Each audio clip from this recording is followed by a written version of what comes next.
Back. ഇന്ന് നമ്മൾ ഡിസ്കസ് ചെയ്യുന്നത് കേരള PSCയുടെ computer operator information and public relations question paper code 33/2016 20/2/2016 നടന്ന ക്വസ്റ്റ്യൻ്റെ പാർട്ട് 5 പാർട്ട് 5 ആണ് ആ ക്വസ്റ്റ്യൻ പേപ്പർ. അതിൻ്റെ അനുബന്ധ ഭാഗങ്ങളുമാണ് ഡിസ്കസ് ചെയ്യുന്നത്. അപ്പോൾ നമുക്ക് ക്വസ്റ്റ്യനിലേക്ക് കടക്കാം. First question, parity bit is added for checking errors, making fixed size data, counting the size of the data, all of the above. അപ്പോൾ പാരിറ്റി ബിറ്റ് എന്ന് പറഞ്ഞു കഴിഞ്ഞാൽ എന്താണ്? പാരിറ്റി ബിറ്റ് എന്ന് പറഞ്ഞു കഴിഞ്ഞാൽ അതൊരു സിംഗിൾ ബിറ്റാണ്. ഇപ്പോൾ ഡാറ്റ സെൻഡ് ചെയ്യുന്നുണ്ടെങ്കിൽ ആ ഡാറ്റയിൽ ഏതെങ്കിലും രീതിയിൽ ആ ഡാറ്റ കറപ്റ്റഡ് ആയിട്ടുണ്ടോ ഇല്ലയോ എന്ന് ചെക്ക് ചെയ്യാൻ വേണ്ടി യൂസ് ചെയ്യുന്നതാണ് പാരിറ്റി ബിറ്റ്. അതായത് ഒരു ഡാറ്റയുടെ ഇൻറ്റഗ്രിറ്റി വാലിഡേറ്റ് ചെയ്യാൻ വേണ്ടി യൂസ് ചെയ്യുന്ന ബിറ്റാണ് പാരിറ്റി ബിറ്റ് എന്ന് പറയുന്നത്. ഇത് മെയിനായിട്ട് single bit errors find out ചെയ്യാൻ വേണ്ടിയാണ് യൂസ് ചെയ്യുന്നത്. അപ്പോൾ ഇവിടെ രണ്ട് ടൈപ്പ് ഉണ്ട് പാരിറ്റി ബിറ്റ് എന്ന് പറഞ്ഞു കഴിഞ്ഞാൽ. ഒന്ന് ഈവൺ പാരിറ്റി, മറ്റൊന്ന് ഓഡ് പാരിറ്റി. പാരിറ്റി അവിടെ ഈവൺ പാരിറ്റി ഉണ്ട്, അതുപോലെ തന്നെ ഓഡ് പാരിറ്റി ഉണ്ട്. ഈവൺ പാരിറ്റി എന്ന് പറഞ്ഞു കഴിഞ്ഞാൽ നമ്മൾ അയക്കുന്ന മെസ്സേജിൽ എത്ര നമ്പർ ഓഫ് വൺസ് ഉണ്ടോ ആ ടോട്ടൽ നമ്പർ ഓഫ് ബിറ്റ്സ് എന്ന് പറയുന്നത് total number of ones even ആയിരിക്കണം, ഇൻക്ലൂഡിങ് ദറ്റ് പാരിറ്റി ബിറ്റ്. അതാണ് ഈവൺ പാരിറ്റി കൊണ്ട് ഉദ്ദേശിക്കുന്നത്. അപ്പോൾ സപ്പോസ് നമ്മുടെ ഡാറ്റയിൽ നമുക്ക് ഇപ്പോൾ നമ്മൾ അയക്കുന്ന ഡാറ്റ നിന്ന് 10110 എന്നുള്ള രീതിയിലാണ് അയക്കുന്നതെന്ന് വിചാരിക്കാം. അപ്പോൾ ഇതാണ് നമ്മുടെ ഡാറ്റ. അപ്പോൾ ഇവിടെ എത്ര നമ്പർ ഓഫ് വൺസ് ഉണ്ട്? 3 വൺസ് ആണുള്ളത്. അപ്പോൾ നമ്മുടെ ഈവൺ പാരിറ്റി ആണെങ്കിൽ നമ്മൾ അയക്കുന്ന മെസ്സേജിൽ ടോട്ടൽ നമ്പർ ഓഫ് വൺസ് എന്ന് പറയുന്നത് ഈവൺ ആയിരിക്കണം. അങ്ങനെ വരുമ്പോൾ ഈ ഡാറ്റയുടെ കൂടെ നമ്മൾ ആഡ് ചെയ്ത് കൊടുക്കുന്ന പാരിറ്റി ബിറ്റ് എന്ന് പറയുന്നത് എത്രയായിരിക്കണം? 1 ആയിരിക്കണം. അപ്പോൾ നമ്മൾ പാരിറ്റി ബിറ്റ് എന്ന് പറയുമ്പോൾ ഒന്നുകിൽ അത് 1 ആയിരിക്കാം, അല്ലെങ്കിൽ അത് 0 ആയിരിക്കാം, depending upon the type of parity that we are using. അപ്പോൾ ഇവിടെ ഈവൺ പാരിറ്റി ആണെങ്കിൽ ടോട്ടൽ നമ്പർ ഓഫ് വൺസ് എന്ന് പറയുന്നത് ഈവൺ ആയിരിക്കണം. ഓഡ് പാരിറ്റി ആണെങ്കിൽ ടോട്ടൽ നമ്പർ ഓഫ് വൺസ് പറയുന്നത് ഓഡ് ആയിരിക്കണം. ഇവിടെ നമ്മൾ ഈ ഒരു രീതിയിൽ കൊടുത്തു. നേരെ മറിച്ച് ഇതേ മെസ്സേജ് 110 ഓഡ് പാരിറ്റിയിലാണ് കൊടുക്കുന്നത് എങ്കിൽ ഇവിടെ നമ്പർ ഓഫ് വൺസ് എന്ന് പറയുന്നത് എത്രയാണ്? 3 ആണ്. അത് ഓഡാണ്. അതുകൊണ്ട് തന്നെ നമ്മുടെ പാരിറ്റി ബിറ്റ് എന്ന് പറയുന്നത് എന്തായിരിക്കും? 0 ആയിരിക്കും. അപ്പോൾ ഈ ഒരു രീതിയിലാണ് ഒരു സെൻഡർ സൈഡിൽ നിന്ന് ഡാറ്റ സെൻഡ് ചെയ്ത് കൊടുക്കുന്നത്. ഇനി റിസീവർ സൈഡിൽ എത്തിക്കഴിഞ്ഞാൽ അവരും ചെക്ക് ചെയ്യും ഈ സെയിം സാധനം എന്താണ് ടോട്ടൽ നമ്പർ ഓഫ് ബിറ്റ്സ് അത് ഈവൺ ആണോ ഓഡാണോ. ഈവൺ ആണെങ്കിൽ നമുക്ക് എന്ത് പറയാൻ വേണ്ടി പറ്റും? ഓക്കെ, അത് കറപ്റ്റഡ് അല്ല, അത് കറക്റ്റായിട്ടുള്ള ഡാറ്റ തന്നെയാണെന്ന് നമുക്ക് ഐഡൻറ്റിഫൈ ചെയ്യാൻ വേണ്ടി പറ്റും. ഓക്കെ, ആ ഒരു രീതിയിൽ നമുക്ക് എറേഴ്സ് ചെക്ക് ചെയ്യാൻ വേണ്ടി യൂസ് ചെയ്യുന്നതാണ് എന്ത്? പാരിറ്റി ബിറ്റ് എന്ന് പറയുന്നത്. ഇത് single parity bit, single bit എറേഴ്സിനെ മാത്രമേ ഐഡൻറ്റിഫൈ ചെയ്യാൻ വേണ്ടി പറ്റുള്ളൂ. കാരണം എന്താ? ബിക്കോസ് ഇപ്പോൾ നമ്മൾ അയച്ചിരിക്കുന്ന മെസ്സേജ് 10110 ആണെന്ന് പറഞ്ഞു. ഇതൊരു ഈവൺ പാരിറ്റിയിലാണ് സപ്പോസ് നമ്മൾ യൂസ് ചെയ്യുന്നതെങ്കിൽ നമ്മുടെ ഈ ഡാറ്റയുടെ കൂടെയുള്ള ബിറ്റ് എന്ന് പറയുന്നത്, അതായത് പാരിറ്റി ബിറ്റ് എന്തായിരിക്കും? 1 ആയിരിക്കും. ഇതാണ് നമ്മൾ സെൻഡ് ചെയ്യുന്നത്. റിസീവർ സൈഡിൽ എത്തിയിരിക്കുന്നത് ഈ സെയിം മെസ്സേജ് ഇതേപോലെ തന്നെയാണ്. നമുക്ക് എന്ത് പറയാം? ഓക്കെ, നമുക്ക് എറേഴ്സ് ഒന്നുമില്ല, even parity, number of ones even തന്നെയാണ്, അതുകൊണ്ട് അത് കറക്റ്റാണ് നമ്മൾ പറയുന്നു. നേരെ മറിച്ച് 10101 ഈ ഒരു രീതിയിലാണ് വന്നിരിക്കുന്നതെന്ന് വിചാരിക്കുക. റിസീവർ സൈഡിൽ എത്തിയിരിക്കുന്ന ഈ ഒരു രീതിയിലാണ്. ഇവിടെ നമ്പർ ഓഫ് വൺസ് എന്ന് പറയുന്നത് എന്താണ്? ഓഡാണ് അല്ലേ? അപ്പോൾ നമുക്ക് എന്ത് പറയാം? ഓക്കെ, ഈവൺ പാരിറ്റി ആണ് യൂസ് ചെയ്യുന്നത്, പക്ഷേ ഇവിടെ നമ്പർ ഓഫ് വൺസ് എന്ന് പറയുന്നത് ഓഡാണ്. അപ്പോൾ എവിടെയോ ഏതൊരു സിംഗിൾ ബിറ്റ് എറർ വന്നിട്ടുണ്ട് നമുക്ക് ഐഡൻറ്റിഫൈ ചെയ്യാൻ വേണ്ടി പറ്റും. നേരെ മറിച്ച് ഇപ്പോൾ നമുക്ക് കൊടുത്തിരിക്കുന്നതിൽ 10001 ഈ ഒരു രീതിയിലാണ് വന്നത്. ഈവൺ പാരിറ്റി ആണ്, അതുപോലെ തന്നെ നമ്പർ ഓഫ് വൺസും എന്തുതന്നെയാണ്? ഈവൺ ആണ്. മറിച്ച് ഇവിടെ നമ്മൾ നോക്കാം, ഇവിടെ ഇതാണ് ആക്ച്വൽ ഡാറ്റ സെൻഡ് ചെയ്തിരിക്കുന്നത്, റിസീവ് ചെയ്തിരിക്കുന്ന ഈ ഒരു രീതിയിലാണ്. പക്ഷെ ഇവിടെ നമുക്ക് ആ ഒരു എറർ നമുക്ക് ഐഡൻറ്റിഫൈ ചെയ്യാൻ വേണ്ടി പറ്റിയിട്ടില്ല. കാരണം എന്താണ്? നമുക്ക് തന്നിരിക്കുന്ന ആ ഒരു രീതിയിൽ തന്നെയാണ് വന്നത്. അതുകൊണ്ട് അപ്പോൾ നമുക്ക് എന്ത് പറയാം? ഇവിടെ സിംഗിൾ ബിറ്റ് എറേഴ്സിനെ മാത്രമേ നമുക്ക് ഐഡൻറ്റിഫൈ ചെയ്യാൻ വേണ്ടി പറ്റുള്ളൂ. അപ്പോൾ ഇതിൻ്റെ ആൻസർ എന്ന് പറയുന്നത് checking errors. Then second question, once programmed, the data or instruction cannot be changed in ROM, PROM, EPROM, EEPROM. അപ്പം നമ്മളിതെല്ലാം ഓൾറെഡി ഡിസ്കസ് ചെയ്തതാണ് അല്ലേ. ഇപ്പോൾ റോം എന്ന് പറഞ്ഞു കഴിഞ്ഞാൽ റീഡ് ഓൺലി മെമ്മറിയാണ്, PROM എന്ന് പറഞ്ഞു കഴിഞ്ഞാൽ പ്രോഗ്രാമബിൾ റീഡ് ഓൺലി മെമ്മറിയാണ്, EPROM എന്ന് പറഞ്ഞു കഴിഞ്ഞാൽ ഇറേസബിൾ പ്രോഗ്രാമബിൾ റീഡ് ഓൺലി മെമ്മറിയാണ്, EEPROM means electrically erasable programmable read only മെമ്മറിയാണ്.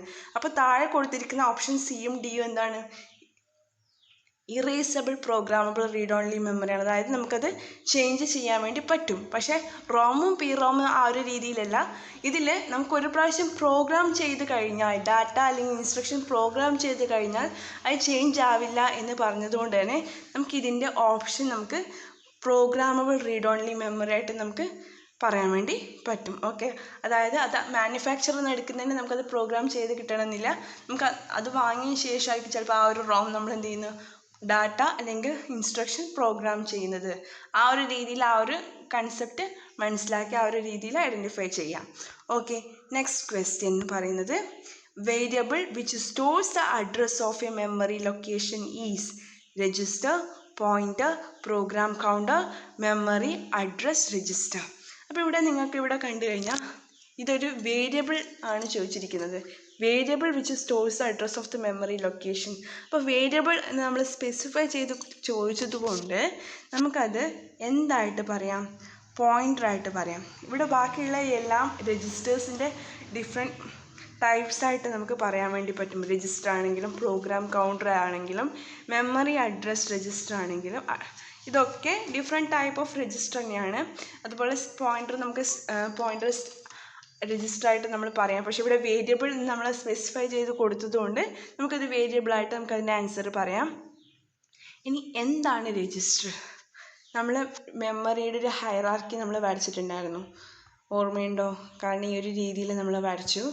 അപ്പോൾ ഇവിടെ secondary memory, primary memory, cash, registers ഈ ഒരു രീതിയിലാണ് പോയത്. അപ്പോൾ ഏറ്റവും ടോപ്പിൽ കിടക്കുന്നതാണ് രജിസ്റ്റർ എന്ന് പറയുന്നത്. അപ്പോൾ നമുക്ക് പറഞ്ഞെന്താ, ഇവിടെ സെക്കൻഡറി, ഇവിടെ പ്രൈമറി, ഇവിടെ ക്യാഷ് രജിസ്റ്റർ, ഇവിടെ ക്യാഷ് മെമ്മറി, ഇവിടെ രജിസ്റ്റേഴ്സ്. അപ്പോൾ ഏറ്റവും ടോപ്പിൽ കിടക്കുന്നത്, അതായത് CPU ആയിട്ട് ഏറ്റവും നമുക്ക് വളരെ ഫാസ്റ്റായിട്ട് ആക്സസ് ചെയ്യാൻ വേണ്ടി പറ്റുന്ന മെമ്മറിയാണ് എന്ത്, രജിസ്റ്റേഴ്സ് എന്ന് പറയുന്നത്. ഓക്കെ, അതിൻ്റെ എന്ന് പറഞ്ഞാൽ വളരെ കോസ്റ്റ്ലി ആണ് സംഭവം. അതുപോലെ തന്നെ അതിൻ്റെ സൈസ് എന്ന് പറയുന്നത് വളരെ സ്മോൾ സൈസാണ്. അപ്പോൾ ഇതിൽ നമുക്ക് രജിസ്റ്റേഴ്സിൽ നമുക്ക് ഡിഫറെൻറ്റ് കാറ്റഗറീസ് പറയാൻ വേണ്ടി പറ്റും. അതിൽ വരുന്നത് തന്നെയാണ് program registers, general purpose registers, memory address register, memory data register, accumulator. അപ്പോൾ ഇതൊക്കെ ഡിഫറെൻറ്റ് ടൈപ്പ് ഓഫ് രജിസ്റ്റേഴ്സ് തന്നെയാണ്. പ്രോഗ്രാം കൗണ്ടർ എന്ന് പറയുമ്പോഴും അതും അത് രജിസ്റ്റർ ആയിട്ട് തന്നെയാണ് നമ്മൾ പറയുന്നത്. അപ്പോൾ ഇവിടെ രജിസ്റ്റർ എന്ന് പറയുമ്പോൾ നമുക്ക് എന്ത് പറയാം, ക്വിക്കായിട്ട് ആക്സസ് ചെയ്യാനും സ്റ്റോർ ചെയ്യാനും ട്രാൻസ്ഫർ ചെയ്യാനും ഒക്കെ പറ്റുന്ന ടൈപ്പ് ഓഫ് മെമ്മറിയാണ് രജിസ്റ്റർ എന്ന് നമുക്ക് പറയാൻ വേണ്ടി പറ്റും. അപ്പോൾ അതിൽ അക്യുമുലേറ്റർ എന്ന് പറയുന്നത് നമ്മൾ ഫ്രീക്വൻ്റ് ആയിട്ട് യൂസ് ചെയ്യുന്ന, ഡാറ്റ സ്റ്റോർ ചെയ്യാൻ വേണ്ടി യൂസ് ചെയ്യുന്നതാണ് അക്യുമുലേറ്റർ എന്ന് പറയുന്നത്. അതുപോലെ നമുക്കിപ്പോൾ ഒരു ഓപ്പറേഷനിൽ നമ്മൾ ജനറലായിട്ട് ടെമ്പററി ആയിട്ട് നമ്മൾ സ്റ്റോർ ചെയ്യാൻ വേണ്ടി യൂസ് ചെയ്യുന്നതാണ് general purpose registers. R0 R1 എന്നൊക്കെ പണ്ട് നമ്മൾ മ്യൂപ്പിയൊക്കെ പഠിക്കുന്ന സമയത്ത് R0 R1 എന്നൊക്കെ രീതിയിൽ പറഞ്ഞ് പഠിക്കുന്ന രജിസ്റ്റേഴ്സ് ആക്ച്വലി എന്താണ്, ജനറൽ പർപ്പസ് രജിസ്റ്റേഴ്സ് ആണ്. മറ്റ് രണ്ട് ടൈപ്പ് രജിസ്റ്റേഴ്സ് ആണ് മെമ്മറി അഡ്രസ് രജിസ്റ്ററും മെമ്മറി ഡാറ്റ രജിസ്റ്ററും. Memory address register, memory data register. Memory address register എന്ന് പറഞ്ഞു കഴിഞ്ഞാൽ ഏത് എക്സിക്യൂഷൻ ചെയ്യേണ്ടതുണ്ടോ അതിൻ്റെയൊക്കെ അഡ്രസ്സ് സ്റ്റോർ ചെയ്തിരിക്കുന്ന രജിസ്റ്റേഴ്സാണ് മെമ്മറി അഡ്രസ് രജിസ്റ്റേഴ്സ്. ഇനി അതിലത്തെ ഡാറ്റയാണ് സ്റ്റോർ ചെയ്തിരിക്കുന്നതെങ്കിൽ അതാണ് മെമ്മറി ഡാറ്റ രജിസ്റ്റേഴ്സ് എന്നുകൊണ്ട് ഉദ്ദേശിക്കുന്നത്. ഇനി പോയിൻ്റർ കൗണ്ട് എന്ന് പറഞ്ഞു കഴിഞ്ഞാൽ എന്താ, നെക്സ്റ്റ് ഇൻസ്ട്രക്ഷൻ ഏതാണോ അതിലേക്ക് പോയിൻ്റ് ചെയ്തിരിക്കുന്നതാണ് എന്ത്, പ്രോഗ്രാം കൗണ്ടർ എന്ന് പറയുന്നത്. അതായത് it contains the address of the next instructions to be fetched from main memory. അതാണ് പ്രോഗ്രാം കൗണ്ടർ എന്ന് പറയുന്നത്. അതിപ്പോൾ ഇത്രയും മെയിനായിട്ട് വളരെ ബ്രീഫായിട്ട് പറഞ്ഞു പോകുന്നു എന്ന് മാത്രമേ ഉള്ളൂ. Next question, the HTML tag used for hyper linking is href, hr, embed, a. അപ്പോൾ HTML എന്തായാലും നമ്മൾ ഓൾറെഡി കഴിഞ്ഞ ക്ലാസ്സിൽ പറഞ്ഞു, ഹൈപ്പർ ടെക്സ്റ്റ് മാർക്കപ്പ് ലാംഗ്വേജ് ആണ്. ഹൈപ്പർ ടെക്സ്റ്റ് എന്ന് പറയുന്നത് ഒരു പേജിൽ നിന്ന് മറ്റൊരു പേജിലേക്ക് നമുക്ക് ലിങ്ക് യൂസ് ചെയ്തുകൊണ്ട് മൂവ് ചെയ്യാൻ വേണ്ടി പറ്റുന്നതാണെന്നൊക്കെ നമ്മൾ പറഞ്ഞിട്ടുണ്ടായിരുന്നു. അപ്പോൾ അതിൽ നമുക്ക് യൂസ് ചെയ്യാവുന്ന ഒരു ടാഗ്, ഇതെല്ലാം ഡിഫറെൻറ്റ് ടാബ്സും ആട്രിബ്യൂട്ട്സ് ഒക്കെ ഇപ്പോൾ നമ്മൾ പറഞ്ഞു കഴിഞ്ഞതാണ്. ഡിഫറെൻറ്റ് ടാഗ്സ് ഏതൊക്കെയാണ്, ആട്രിബ്യൂട്ട്സ്. അപ്പോൾ അതിൽ ഇപ്പോൾ നമുക്കിപ്പോൾ ഇവിടെ പറയാനുള്ളത് ഏതാണ്, എ. എ എ എന്ന് പറയുന്നത് ആങ്കർ ടാബാണ്. അതെന്തിന് യൂസ് ചെയ്യാനുള്ളതാണ്? ഹൈപ്പർ ലിങ്കിന് യൂസ് ചെയ്യാനുള്ളതാണ്. ഓക്കെ, ഹൈപ്പർ ലിങ്ക് അതായത് ഒരു ലിങ്കിൽ നിന്ന് വേറൊരു പേജ്, ഒരു പേജിൽ നിന്ന് വേറൊരു പേജിലേക്ക് പോകാൻ വേണ്ടി നമുക്ക് യൂസ് ചെയ്യാൻ വേണ്ടി പറ്റുന്ന ടാഗാണ് എ എന്ന് പറയുന്നത്, ആങ്കർ ടാബ്. അതിലുള്ള ഒരു ആട്രിബ്യൂട്ടാണ് ഏത്? HREF. അതായത് നമ്മളതിൻ്റെ ഡെസ്റ്റിനേഷൻ ഏതാണെന്ന് സ്പെസിഫൈ ചെയ്ത് കൊടുക്കുന്നതാണ് HREF എന്ന് പറയുന്നത്. ഓക്കെ, അതിൽ മെയിനായിട്ട് 3 ടൈപ്പ് ലിങ്ക്സ് ഉണ്ട്. ഏതൊക്കെയാണ്? ആക്റ്റീവ് ലിങ്ക്, അതുപോലെ വിസിറ്റഡ് ലിങ്ക്, അൺവിസിറ്റഡ് ലിങ്ക്. നിങ്ങൾക്കിപ്പോൾ ഓൾറെഡി വിസിറ്റ് ചെയ്തിട്ടുള്ള ഒരു ലിങ്കാണ് എങ്കിൽ അത് നമുക്ക് അണ്ടർലൈൻഡ് പർപ്പിൾ കളറാണ്. നേരെ മറിച്ച് അൺവിസിറ്റഡ് ആയിട്ടുള്ള ലിങ്കാണ് എങ്കിൽ ആ 3 ടൈപ്പ് നിങ്ങൾ ഓർത്ത് വെക്കുക. അതായത് അൺവിസിറ്റഡ് ആയിട്ടുള്ള ലിങ്കാണ് എങ്കിൽ എന്തായിരിക്കും? അണ്ടർലൈൻഡ് ആയിരിക്കും, അതുപോലെ തന്നെ ബ്ലൂ കളറായിരിക്കും വരുന്നത്. ഇനി വിസിറ്റഡ് ആണ് എങ്കിൽ അതും അണ്ടർലൈൻഡ് ആയിരിക്കും, പ്ലസ് പർപ്പിൾ കളറായിരിക്കും വരുന്നത്. ഓക്കെ, ഇനി ആക്റ്റീവ് ലിങ്ക് ആണ് എങ്കിൽ അതും അണ്ടർലൈൻഡ് ആണ്, പ്ലസ് റെഡ് കളർ. അപ്പം ഇതാണ് മെയിനായിട്ട് പഠിക്കുന്ന 3 ടൈപ്പ് ലിങ്ക്സ് ഉള്ളത്. അൺവിസിറ്റഡ് ആണെങ്കിൽ അണ്ടർലൈൻഡ് ബ്ലൂ, വിസിറ്റഡ് ആണെങ്കിൽ അണ്ടർലൈൻ പർപ്പിൾ, ആക്റ്റീവ് ആണെങ്കിൽ അണ്ടർലൈൻ റെഡ്. അപ്പോൾ ഇത്രയും കാര്യങ്ങൾ പറയാം. ഇനി പറയാനുള്ള 2 ടാഗ്സ് ഇവിടെ നമ്മൾ കഴിഞ്ഞ ക്ലാസ്സിലും പറഞ്ഞിട്ടില്ല, HR-ഉം അതുപോലെ തന്നെ എംബഡും. HR എന്ന് പറയുന്ന ഹൊറിസോണ്ടൽ റൂളാണ്. ഹൊറിസോണ്ടൽ റൂൾ അതായത് നമുക്കിപ്പോൾ ആ കണ്ടൻസിനെ നമുക്ക് ഡിവൈഡ് ചെയ്തെടുക്കാൻ വേണ്ടി പറ്റും, അല്ലെങ്കിൽ നമുക്ക് അവിടെ ഒരു ലൈൻ വരച്ചുകൊണ്ട് നമുക്ക് ഡിവിഷൻ ചെയ്യാൻ വേണ്ടി പറ്റുന്നതാണ്. അതാണ് ഹൊറിസോണ്ടൽ റൂൾ എന്ന് പറയുന്നത്. ഇപ്പോൾ കാര്യങ്ങളിൽ ചില കണ്ടൻസിലൊക്കെ നമുക്ക് ആ ഒരു ടൈപ്പ് റൂൾസ് കാണാൻ വേണ്ടി പറ്റും, ലൈൻ കാണാൻ വേണ്ടി പറ്റും. അതാണ് ഹൊറിസോണ്ടൽ റൂൾ കൊണ്ട് ഉദ്ദേശിക്കുന്നത്. ഇനി എംബഡ് എന്ന് പറഞ്ഞു കഴിഞ്ഞാൽ നമുക്ക് എക്സ്റ്റേണൽ ആയിട്ടുള്ള റിസോഴ്സസ്, അത്തരം റിസോഴ്സസിന് വേണ്ടിയുള്ള ഒരു കണ്ടെയ്നറാണ് എംബഡ് എന്ന് പറയുന്നത്. ഫോർ എക്സാമ്പിൾ, ഇപ്പോൾ ഏതെങ്കിലും മീഡിയ പ്ലേ ചെയ്യിക്കണം, അല്ലെങ്കിൽ നമ്മുടെ ഏതെങ്കിലും വെബ് പേജസ്, അല്ലെങ്കിൽ പ്ലഗിൻ ആപ്സ്, അപ്പോൾ ഇത്തരത്തിലുള്ളതൊക്കെ എംബഡ് ചെയ്യാൻ വേണ്ടിയിട്ട് യൂസ് ചെയ്യുന്നതാണ് എന്ത്? എംബഡ് എന്ന് പറയുന്ന ടാഗ്. അപ്പോൾ അതുകൂടി നിങ്ങൾ ഇതിൻ്റെ കൂടി ഒന്ന് ഓർത്തു വെക്കുക. അപ്പോൾ ഇതിൻ്റെ ആൻസർ എന്ന് പറയുന്നത് എ ആണ്. അതാണ് ഹൈപ്പർ ലിങ്കിന് വേണ്ടി യൂസ് ചെയ്യുന്നത്. Next one, PHP is A server side scripting language, client side scripting language, markup language, general purpose language. അപ്പോൾ PHP എന്ന് പറയുന്നത് എന്താണ്? PHP ഒരു സെർവർ സൈഡ് സ്ക്രിപ്റ്റിംഗ് ലാംഗ്വേജ് ആണ്. അതിൻ്റെ അക്രോണിം എന്ന് പറയുന്നത് ഹൈപ്പർ ടെക്സ്റ്റ് പ്രീ പ്രോസസ്സറാണ്. Hyper text pre processor. Okay, അതാണ് PHP എന്നുള്ളത്. അപ്പോൾ ഇത് സെർവർ സൈഡ് സ്ക്രിപ്റ്റിംഗ് ലാംഗ്വേജ് ആണെന്ന് പറഞ്ഞു. അതായത് ഇത് എക്സിക്യൂട്ട് ചെയ്യുന്നത് സെർവർ സൈഡിലാണ്. പിന്നെ ഇതിന് പറയാനുള്ള മറ്റു കാര്യങ്ങൾ എന്ന് പറഞ്ഞാൽ ഇത് വളരെ ഡൈനാമിക് ആയിട്ട്, അതുപോലെ ഇൻട്രാക്റ്റീവ് ആയിട്ടുള്ള വെബ് പേജസ് ഒക്കെ ചെയ്യാൻ വേണ്ടിയാണ് നമ്മൾ PHP യൂസ് ചെയ്യുന്നത്. ഇത് ഓൾമോസ്റ്റ് എല്ലാ സെർവേഴ്സിനും കോമ്പാക്റ്റബിൾ ആയിട്ടുള്ള, എല്ലാ പ്ലാറ്റ്ഫോംസിലും റൺ ചെയ്യാൻ വേണ്ടി പറ്റുന്ന ടൈപ്പ് പ്രോഗ്രാമിംഗ് ലാംഗ്വേജ് ആണ് PHP എന്ന് പറയുന്നത്. നമ്മൾ ഓർമ്മ ഇത് സ്ക്രിപ്റ്റിംഗ് ലാംഗ്വേജ് ആണ്. അപ്പോൾ ഇത് എല്ലാ ടൈപ്പ് ഡാറ്റാ ബേസസിനെ ഇത് സപ്പോർട്ട് ചെയ്യുന്നുണ്ട്. അതുപോലെ തന്നെ നമുക്കിത് യൂസ് ചെയ്തുകൊണ്ട് ഫോംസ് കളക്ട് ചെയ്യാൻ വേണ്ടി പറ്റും. അതുപോലെ കുക്കീസ് സെൻഡ് ചെയ്യാനും റിസീവ് ചെയ്യാനൊക്കെ പറ്റുന്ന ടൈപ്പാണ്. അപ്പോൾ ഇവിടെ ഈ ഒരു പ്രോഗ്രാമിൻ്റെ എക്സ്റ്റൻഷൻ എന്ന് പറയുന്നത് .php ആണ്. ഓക്കെ, .php ആണ്. അപ്പോൾ ഇത്രയും കാര്യങ്ങളൊന്ന് ഓർത്തു വെക്കുക. അപ്പോൾ അതാണ് PHP. അപ്പോൾ ഇതിൻ്റെ ആൻസർ എന്ന് പറയുന്നത് എന്താണ്? Server side scripting language. Next one, which of the following is A valid string in programming. അപ്പം സ്ട്രിങ് എന്ന് പറഞ്ഞു കഴിഞ്ഞാൽ എന്താണ്? സീക്വൻസ് ഓഫ് ക്യാരക്ടേഴ്സ് ആണ് സ്ട്രിങ് എന്ന് ഉദ്ദേശിക്കുന്നത്. അത് നമ്മൾ എങ്ങനെയാണ് റെപ്രസെൻ്റ് ചെയ്യുന്നത്? ഡബിൾ കോഡ്സിലാണ് റെപ്രസെൻ്റ് ചെയ്യുന്നത്. ഇപ്പം BCA എന്ന് പറയുമ്പോൾ BCA അത് നമ്മൾ ഡബിൾ കോഡ്സിലാണ് റെപ്രസെൻ്റ് ചെയ്യുന്നത്. ഇതൊരു സ്ട്രിങ് ആണ്. ഓക്കെ, അപ്പോൾ ഈ സ്ട്രിങ് എന്ന് പറയുന്നത് സീക്വൻസ് ഓഫ് ക്യാരക്ടേഴ്സ് ആണ്. അപ്പോൾ ക്യാരക്ടേഴ്സ് എന്ന് പറയുന്നത് ലെറ്റേഴ്സ് ആയിരിക്കാം, നമ്പേഴ്സ് ആയിരിക്കാം, ബ്ലാങ്ക് സ്പേസസ് ആയിരിക്കാം, സ്പെഷ്യൽ ക്യാരക്ടേഴ്സ് ആയിരിക്കാം. അങ്ങനെ എന്താണെന്നൊന്നുമില്ല, ഏത് ടൈപ്പും നമുക്ക് ഇതിൽ ഈ ഒരു ഡബിൾ കോഡ്സിൽ കൊടുക്കുകയാണെങ്കിൽ അത് എന്തായിട്ടാണ് റീഡ് ചെയ്യുക? അതൊരു സ്ട്രിങ് ആയിട്ടാണ് റീഡ് ചെയ്യുക. ഓക്കെ, അതാണ് സ്ട്രിങ് എന്തുകൊണ്ട് ഉദ്ദേശിക്കുന്നത്. ഇനി ഒരു സ്ട്രിങ്ങും ഒരു സിംഗിൾ ക്യാരക്ടർ സ്ട്രിങ്ങും ഒരു സിംഗിൾ ക്യാരക്ടർ കോൺസ്റ്റൻറ്റും തമ്മിൽ എന്താ ഡിഫറൻസ്? അതായത് ഇപ്പോൾ നമ്മളിവിടെ എ എന്ന് കൊടുത്തു കഴിഞ്ഞാലും എ എന്ന് കൊടുത്തു കഴിഞ്ഞാൽ രണ്ടും രണ്ടാണ്. ഇതൊരു സിംഗിൾ ക്യാരക്ടർ കോൺസ്റ്റൻ്റ് ആണ്. ഓക്കെ, ഇത് ഒരു സിംഗിൾ ക്യാരക്ടർ കോൺസ്റ്റൻ്റ് ആണ്. ഇത് സിംഗിൾ ക്യാരക്ടർ സ്ട്രിങ് കോൺസ്റ്റൻ്റ് ആണ്. സ്ട്രിങ് കോൺസ്റ്റൻ്റ് ആണ് ഈ ഡബിൾ കോട്ട്സിൽ കൊടുത്തിരിക്കുന്നത്. ഈ എ എന്ന് പറയുന്നതിന് ഇക്വലൻ്റ് ആയിട്ട് നമുക്കൊരു ആസ്കി കോഡ് പറയാൻ വേണ്ടി പറ്റും. ഇപ്പോൾ 97 ആണ് നമ്മുടെ ആസ്കി കോഡ് എന്നറിയാം. ഓക്കെ, അപ്പം 97 എന്ന് നമുക്ക് റിട്ടേൺ ചെയ്യാൻ വേണ്ടി പറ്റും. നമ്മളിപ്പോൾ %DA എന്ന് കൊടുത്തു കഴിഞ്ഞാൽ നമുക്കതിൻ്റെ ആസ്കി വാല്യൂ ഇക്വലൻ്റ് വാല്യൂ നമുക്ക് പ്രിൻറ്റ് ചെയ്യാൻ വേണ്ടി പറ്റും. നേരെ മറിച്ച് ഇതൊരു ക്യാരക്ടർ സ്ട്രിങ് കോൺസ്റ്റൻ്റ് ആണ് എങ്കിൽ നമുക്ക് ഇക്വലൻ്റ് ആയിട്ടൊരു നമ്പർ നമുക്ക് കൊടുക്കാൻ വേണ്ടി പറ്റില്ല. ഒരു ഇൻറ്റിജർ വാല്യൂ നമുക്കതിന് പറയാൻ വേണ്ടി പറ്റില്ല. അപ്പോൾ അതാണ് ഒരു സിംഗിൾ ക്യാരക്ടർ കോൺസ്റ്റൻറ്റും സിംഗിൾ ക്യാരക്ടർ സ്ട്രിങ് കോൺസ്റ്റൻറ്റും തമ്മിലുള്ള ഡിഫറൻസ്. അപ്പോൾ ഇത്രയും കാര്യങ്ങൾ ഓർത്തു വെക്കാം. അപ്പോൾ ഇതിൻ്റെ ആൻസർ എന്ന് പറയുന്നത് എന്താണ്? ഇതെല്ലാം ഡബിൾ കോട്ട്സിലാണുള്ളത്. അതുകൊണ്ട് തന്നെ ഇത് എന്താണ് answer? All of the above.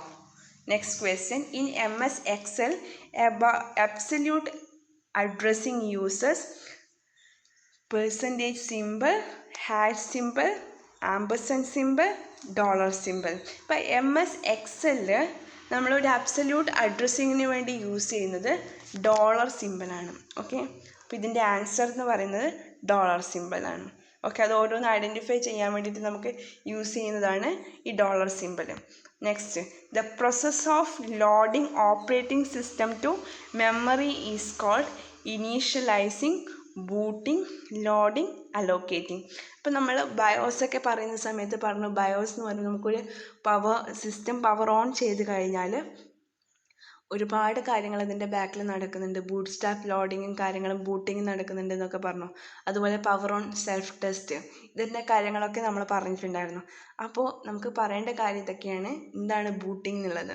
അതായത് സീക്വൻസ് ഓഫ് ഇൻസ്ട്രക്ഷൻസ് റൺ ചെയ്യുക. ഒരു computer power on switch on ചെയ്ത് കഴിഞ്ഞാൽ നമുക്ക് ഒരു സീക്വൻസ് ഓഫ് ഇൻസ്ട്രക്ഷൻസ് അവിടെ റൺ ചെയ്യുന്നുണ്ട് ബാക്ക്ഗ്രൗണ്ടിൽ. അപ്പോൾ ഫസ്റ്റ് എന്ന് പറഞ്ഞു കഴിഞ്ഞാൽ ഇതിപ്പോൾ ഒരു CPU ഡിപ്പെൻഡ് ചെയ്തിരിക്കുന്ന ഒരു കമ്പ്യൂട്ടർ ആണെങ്കിൽ നമുക്ക് ആദ്യം ഒരു മെമ്മറി ലോഡ് ചെയ്യേണ്ടി വരും. അതായത് മെയിൻ മെമ്മറിയിൽ നിന്നായിരിക്കും അല്ലെങ്കിൽ നോൺ വോളറ്റൈൽ മെമ്മറിയിൽ നിന്നായിരിക്കും നമ്മൾ ഡാറ്റ ലോഡ് ചെയ്യുന്നത്. അപ്പോൾ അവിടെ ആദ്യം വരുന്നത് ബയോസിൻ്റെ സ്റ്റാർട്ടപ്പ് പ്രോഗ്രാംസ് ആയിരിക്കും. അപ്പോൾ ആ സ്റ്റാർട്ടപ്പ് പ്രോഗ്രാംസിന് പവർ ഓൺ സെൽഫ് ടെസ്റ്റ്, അതുപോലെ തന്നെ സോഫ്റ്റ്വെയർ ഓപ്പറേറ്റിംഗ് സിസ്റ്റം ലോഡ് ചെയ്യാൻ ആവശ്യമായിട്ടുള്ള എല്ലാ സോഫ്റ്റ്വെയർസും റൺ ചെയ്യും. ആ ഒരു രീതിയിലാണ് ഇത് വരുന്നത്. ഓക്കെ, അപ്പോൾ ഈ ഒരു രീതിയിൽ ഓരോന്നായിട്ട് എക്സിക്യൂട്ട് ചെയ്ത് കഴിഞ്ഞ് ലാസ്റ്റ് ആ ഒരു ബൂട്ട് സ്ട്രാപ്പ് ലോഡർ അതാണ് അതിനെ പറയുന്നത്. അപ്പോൾ ഈ ബൂട്ട് സ്ട്രാപ്പ് ലോഡറിൻ്റെ കേസ് അത് ഓരോ പ്രോസസ്സായിട്ട് ഓരോ പ്രോഗ്രാംസായിട്ട് റൺ ചെയ്ത് ലാസ്റ്റ് ആ ബൂട്ട് സ്ട്രാപ്പ് ലോഡർ കംപ്ലീറ്റ് ആവുന്ന എപ്പോഴാണ്? ആ ഒരു ഓപ്പറേറ്റിംഗ് സിസ്റ്റം ലോഡ് ചെയ്ത് വരുമ്പോഴാണ്. ഈ ഒരു സീക്വൻസ് എല്ലാ കമ്പ്യൂട്ടേഴ്സിലും ഈ ഒരു ബൂട്ടിംഗ് പ്രോസസ്സ് നടക്കുന്നുണ്ട്. അപ്പോൾ ഓപ്പറേറ്റിംഗ് സിസ്റ്റം ലോഡ് ചെയ്യുന്ന പ്രോസസ്സിനെയാണ് നമ്മൾ എന്ത് പറയുന്നത്? ബൂട്ടിംഗ് എന്ന് പറയുന്നത്. ഓക്കെ, ഇതിൻ്റെ answer booting. Next one, .doc is a default file name extension of Microsoft Windows, Notepad, PowerPoint, Word, Spreadsheet. ഇപ്പം നമുക്കറിയാം നമ്മൾ ഡോക്യുമെൻ്റ് എന്ന് പറയുന്നത് എന്തിനാണ്? DOC എന്ന് പറയുന്നത് MS വേർഡിനാണ്. അപ്പോൾ ഇതിൻ്റെ ആൻസർ എന്ന് പറയുന്നത് വേർഡാണ്. ഓക്കെ, നെക്സ്റ്റ് നോട്ട്പാഡ് എന്ന് പറഞ്ഞാൽ .txt ആണ്, PowerPoint .ppt ആണ്, പിന്നെ XLS ആണ് നമ്മുടെ സ്പ്രെഡ്ഷീറ്റിന് യൂസ് ചെയ്യുന്നത്. Next one, cache memory is used in computers to extend memory capacity, increase speed, increase accuracy, protect data loss due to power failure. അപ്പോൾ cache memory എന്ന് പറയുന്നത് നമുക്കിപ്പോൾ CPU ഒരു മെയിൻ മെമ്മറിയിൽ നിന്ന് ഡാറ്റ ആക്സസ് ചെയ്യണമെന്നുണ്ടെങ്കിൽ അത് വളരെ ടൈം കൺസ്യൂമിങ് ആണ്, അത് വളരെ ടൈം എടുക്കുന്നൊരു കാര്യമാണ്. അപ്പോൾ നമ്മൾ ഫ്രീക്വൻ്റ് ആയിട്ട് യൂസ് ചെയ്യുന്നൊരു ഫയലാണെങ്കിൽ അത്തരം ഫയൽസിനെ ഹോൾഡ് ചെയ്യാൻ വേണ്ടി യൂസ് ചെയ്യുന്നതാണ് ക്യാഷ് മെമ്മറി എന്ന് പറയുന്നത്. കാരണം നമുക്കിപ്പോൾ എല്ലാ ടൈമിലും നമ്മൾ എല്ലാ ദിവസവും നമ്മൾ സെയിം ഡാറ്റ യൂസ് ചെയ്യുന്നുണ്ടെങ്കിൽ ഓരോ ദിവസവും നമ്മളിത് മെയിൻ മെമ്മറിയിൽ പോയിട്ട് ഡാറ്റ ഫെച്ച് ചെയ്ത് വരിക എന്ന് പറയുമ്പോൾ കുറച്ച് ടൈം എടുക്കുന്നൊരു കാര്യമാണ്. അപ്പോൾ അത്തരം ടൈം നമ്മൾ എന്ത് ചെയ്യേണ്ടി വരും, ഇതിനെ എവിടെയെങ്കിലും പെർമനൻ്റ് ആയിട്ടൊരു സ്ഥലത്ത് നമ്മൾ ഡെയിലി ആയിട്ട് യൂസ് ചെയ്യുന്നത് നമുക്ക് നമ്മുടെ ടേബിളിൽ വെക്കാം, ബാക്കിയുള്ളത് നമ്മുടെ ഷെൽഫിൽ വെക്കാം. ഈ ഒരു രീതിയിൽ നമ്മൾ ചെയ്യാറുണ്ട് അല്ലേ.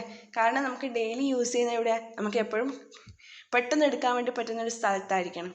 അതുപോലെ നമ്മൾ ഡെയിലി ഓപ്പൺ ചെയ്യുന്നൊരു ഫയൽ നമ്മൾ ഏറ്റവും അടുത്ത് തന്നെയായിരിക്കും നമ്മൾ ഹോൾഡ് ചെയ്യുന്നത്. അത്തരത്തിലുള്ളൊരു മെമ്മറി ലൊക്കേഷനാണ് എന്ത്, ക്യാഷ് മെമ്മറി എന്ന് പറയുന്നത്. ഓക്കെ, അപ്പോൾ ഇതെന്താണ്, നമ്മുടെ ഈ സ്പീഡ് ഇൻക്രീസ് ചെയ്യുക, അതിലൂടെ നമ്മുടെ പെർഫോമൻസ് ഇൻക്രീസ് ചെയ്യാനുള്ളതാണ് ഈ ഒരു ക്യാഷ് മെമ്മറി എന്നുകൊണ്ട് ഉദ്ദേശിക്കുന്നത്. അപ്പോൾ ഇതിൽ ക്യാഷ് എന്ന് പറയുമ്പോൾ നമുക്ക് അതിൻ്റെ ക്യാഷ് ഹിറ്റ് അതുപോലെ ക്യാഷ് മിസ്സൊക്കെ നമുക്ക് പറയാം. അതായത് ഒരു പ്രോസസ്സറിന് റിക്വസ്റ്റ് ചെയ്ത് കഴിഞ്ഞാൽ ആ ഡാറ്റ മെമ്മറി ലൊക്കേഷൻ നമ്മുടെ ക്യാഷിലുണ്ട് എങ്കിൽ അതാണ് ക്യാഷ് ഹിറ്റ് എന്നുണ്ട് ഉദ്ദേശിക്കുന്നത്. ഇനി നേരെ മറിച്ച് നമ്മുടെ പ്രോസസ്സർ റിക്വസ്റ്റ് ചെയ്ത ഡാറ്റ നമുക്ക് ആ ഒരു മെമ്മറിയിൽ ലൊക്കേറ്റ് ചെയ്യാൻ വേണ്ടി പറ്റില്ല, ലൊക്കേഷൻ നമ്മുടെ ക്യാഷ് മെമ്മറിയിൽ ഇല്ല എങ്കിൽ അതാണ് ക്യാഷ് മിസ് എന്ന് പറയുന്നത്. ഓക്കെ, അപ്പോൾ അത്തരം കാര്യങ്ങൾ ഓർത്ത് വെക്കുക. പിന്നെ നമ്മൾ ഓൾറെഡി രജിസ്റ്റേഴ്സ് പറഞ്ഞു. അപ്പോൾ രജിസ്റ്റേഴ്സ് കഴിഞ്ഞ് തൊട്ട് താഴെയാണ് എന്ത് വന്നത്, ക്യാഷ് മെമ്മറി വന്നത്. അപ്പോൾ നമുക്ക് നമ്മുടെ ഈ ഒരു മെമ്മറി ലെവൽ വെച്ച് നോക്കുന്ന സമയത്ത് സെക്കൻഡറി, പ്രൈമറി അതുപോലെ ക്യാഷ് രജിസ്റ്ററാണ്. അപ്പോൾ രജിസ്റ്ററിനേക്കാളും കോസ്റ്റ് കുറവായിരിക്കും ക്യാഷ് മെമ്മറി. പക്ഷേ പ്രൈമറി മെമ്മറിയേക്കാളും അതേപോലെ തന്നെ സെക്കൻഡറി മെമ്മറിയേക്കാളും കോസ്റ്റ്ലിയർ ആയിരിക്കും ഏത്, ക്യാഷ് മെമ്മറി എന്ന് പറയുന്നത്. അതുപോലെ സ്പീഡിൻ്റെ കേസിലും അങ്ങനെ തന്നെയാണ്. നമുക്ക് മേലേക്ക് പോകുന്തോറും നമ്മുടെ സ്പീഡ് കൂടിയാണ് വരുന്നത്. അപ്പോൾ പ്രൈമറി മെമ്മറിയേക്കാളും സെക്കൻഡറി മെമ്മറിയേക്കാളും ആക്സസ് സ്പീഡ് കൂടുതലായിരിക്കും, അല്ലെങ്കിൽ ഫാസ്റ്റ് ആയിരിക്കും ഏത്, ക്യാഷ് മെമ്മറി എന്ന് പറയുന്നത്. നേരെ മറിച്ച് രജിസ്റ്ററിനേക്കാളും സ്പീഡ് കുറവായിരിക്കും.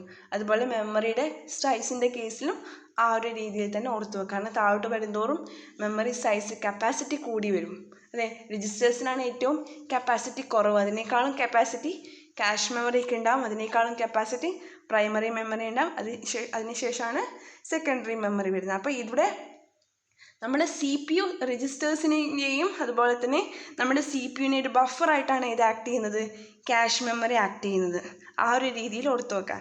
CPU എപ്പോഴാണ് ആവശ്യം വരിക, അപ്പോൾ അത്തരത്തിൽ ഇമ്മീഡിയറ്റ് ആയിട്ട് അത്തരം ഡാറ്റ അവൈലബിൾ ആക്കി കൊടുക്കുന്നത് ആരാണ്, ക്യാഷ് മെമ്മറിയാണ്. അപ്പോൾ ഇതാണ് ക്യാഷ് മെമ്മറിയെക്കുറിച്ച് ചെറുതായിട്ട് നമുക്ക് പറയാനാണെങ്കിൽ ഉള്ളത്. അപ്പോൾ ഇതിൻ്റെ ആൻസർ എന്തായിരിക്കും വരിക, ഇൻക്രീസ് സ്പീഡ്. ഓക്കെ, അപ്പോൾ ഇത്രയാണ് ഇന്നിപ്പോൾ പറയാനുള്ളത്. Okay, thank you.